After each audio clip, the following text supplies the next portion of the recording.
il écrit des ouvrages. Il a 7 enfants. C'est pas toujours facile de survivre. Donc, il fait des fois aussi un autre métier.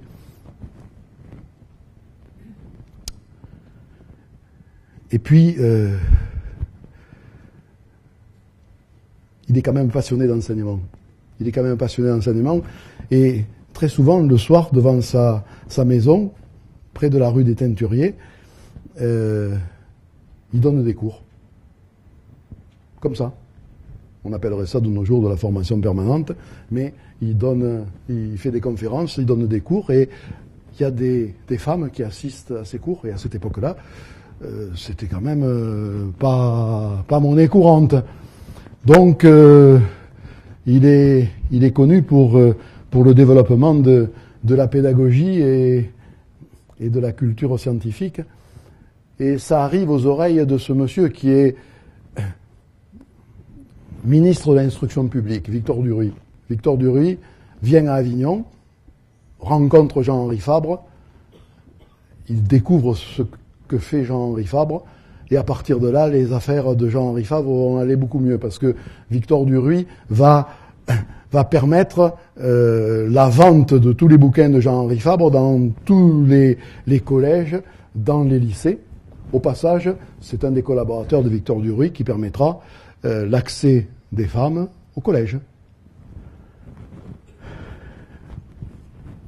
Donc les choses vont mieux. Il a un peu d'argent. Il a rencontré à Avignon Stuart Mill, qui est le patron de la Compagnie des Indes, qui a de l'argent et qui sponsorise les travaux de Jean-Henri Fabre. Tant et si bien que la conjonction de cet argent qui rentre de la vente des livres et puis des prêts amicaux de Stuart Mill font que, un jour, Jean-Henri Fabre va investir dans une petite propriété à Sérignan, l'Armas. L'Armas à Sérignan du Comtat. Alors, il a une 60aine d'années. Quand il arrive à Sérignan. Et là, il va changer un peu de métier. Il a herborisé, il a été botaniste, et dans l'Armas, il va s'intéresser un peu à la vie des insectes. Un peu et beaucoup. Et donc, toute la dernière partie de l'œuvre de Jean-Henri Fabre traite de l'entomologie. Il devient veuf. Mais il a un voisin qui a une fille qui s'appelle Marie Dodel. Et Marie Dodel vient à l'Armas faire un peu le ménage, un peu la cuisine. Et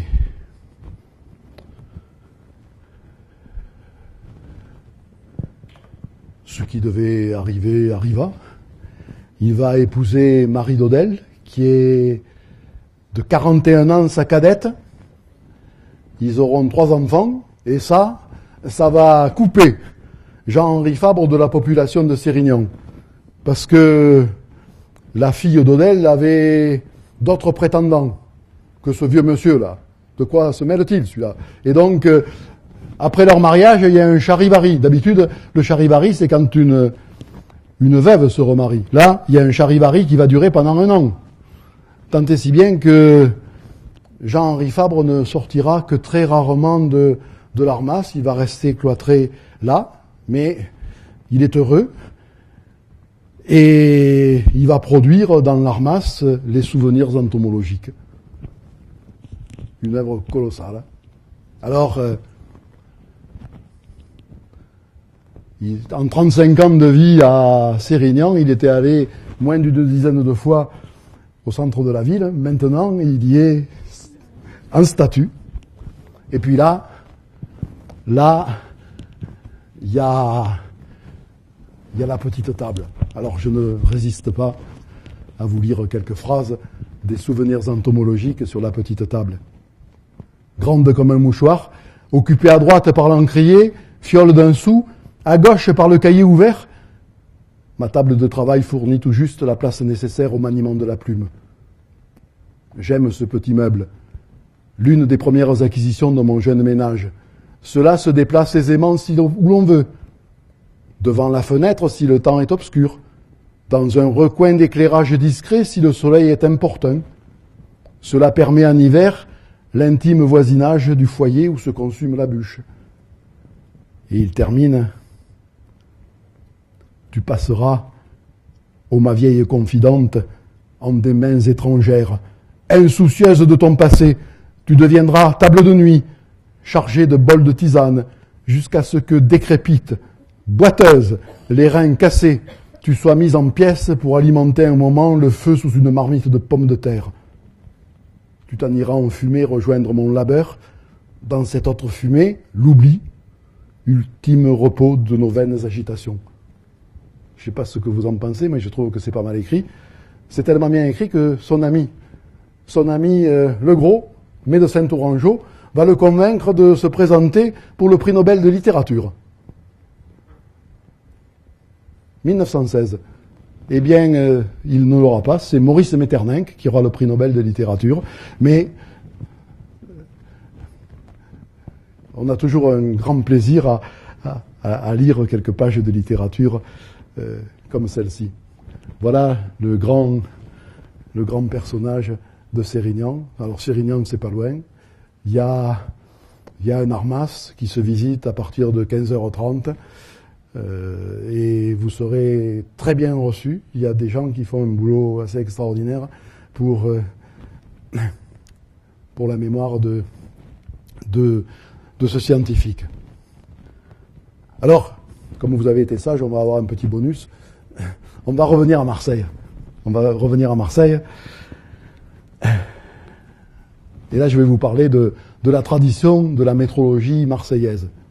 Alors, à Marseille, il y a eu quand même... il y a eu des océanographes, il y a eu des naturalistes, il y a eu Peiresc, Gassendi, etc. Donc, je ne parlerai pas de tout cela. Moi, je vais me préoccuper de physique un peu plus contemporaine, de Charles Fabry à Édouard Calvet. Alors, si on veut faire de la physique, il faut qu'il y ait une faculté des sciences. C'est pas simple d'avoir une faculté des sciences à Marseille. L'université, elle est à Aix. L'université, le droit, les lettres, etc., elle est à Aix. Et les Marseillais, lorsqu'ils veulent aller à l'université, ils vont à Aix. Et les Aixois voient un mauvais œil, jusqu'à se tourner plus facilement vers Montpellier que vers Marseille, le développement d'une faculté à Marseille. Alors il y a quand même quelques noms qui vont compter là. Il y a un mécanicien, Léon Charve. Il y a une tradition, et ça rejoint ce que je disais avec Pitot et Montrichet, etc. Il y a une tradition de mécanique des fluides encore permanente à Marseille.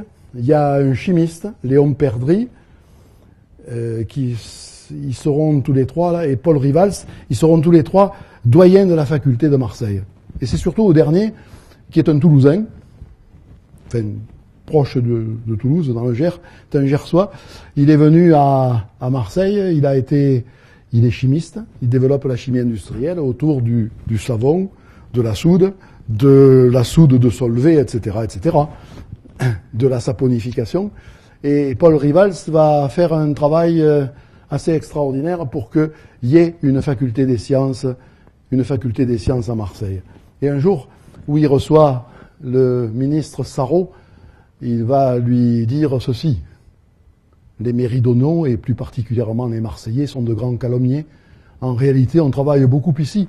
Lorsque vous entendrez dire à l'étranger, et plus encore en France, spécialement à Paris, et plus particulièrement dans certains milieux de la rive gauche, qu'on ne travaille guère à Marseille, vous pourrez répondre, et vous répondrez: j'en viens, cela n'est pas vrai. Et Sarraut, revenu à Paris, signe l'échec pour que la faculté des sciences Saint-Charles se développe. La faculté des sciences Saint-Charles, à côté de la gare Saint-Charles. Et là, Là, on va voir quelques grands physiciens qui vont marquer un peu le développement de la mesure dans le monde. L'un d'entre eux, il s'appelle Charles Fabry. Sa mère, c'est la cousine germaine d'Edmond Rostand. Il a un frère qui est mathématicien, il a un père qui est prof de droit. C'est quand même quelqu'un qui est connu sur la place marseillaise. Et donc, il va faire ses études à la faculté de Marseille. Il va aller un peu à Paris, puis il va être nommé prof à la faculté des sciences de Saint-Charles. Et avec son collègue Perrault, il va inventer l'interféromètre, qui porte encore le nom d'interféromètre Fabry-Perot, deux lames minces comme ceci, qui, par des réflexions multiples, permettent de faire des interférences. Ce sont avec ces outils que Fabry va découvrir qu'au-dessus de nos têtes, il y a une couche d'ozone. C'est à cause de la spectroscopie avec des interféromètres Fabry-Perot que on va découvrir la couche d'ozone. Et à l'heure actuelle, il y a dans le monde entier, avec des fibres optiques basées sur le principe de l'interférométrie de Fabry-Perot, des capteurs physiques très, très utilisés dans le secteur industriel.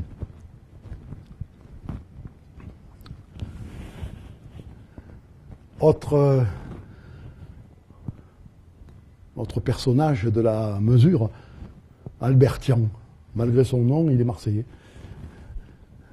Lui, il va faire des mesures de température avec une précision assez extraordinaire pour l'époque. Et avec ces mesures de température très précises, il va pouvoir mesurer la chaleur dégagée ou absorbée dans des réactions chimiques. Donc c'est le début de la calorimétrie. Et l'un de ses héritiers, alors Tian dans un amphithéâtre de la faculté Saint-Charles à Marseille. Il y a le poêle là, il y a le préparateur. Il fait des expériences. On n'a plus de préparateur. On ne fait plus d'expériences, ou très rarement. On n'a plus de poêle, bien entendu. Là, il y a quand même sur les rangs quelques jeunes filles. Et puis, je dis, quand je montre cette photo, le monsieur, il fait un cours de thermodynamique. Je suis sûr que mes collègues marseillais, en 2012, comme mes collègues toulousains, seraient contents d'avoir une assistance aussi nourrie pour un cours de thermodynamique. Vous savez qu'en ce moment, les jeunes fuient les sciences et la thermodynamique n'est pas une science facile, donc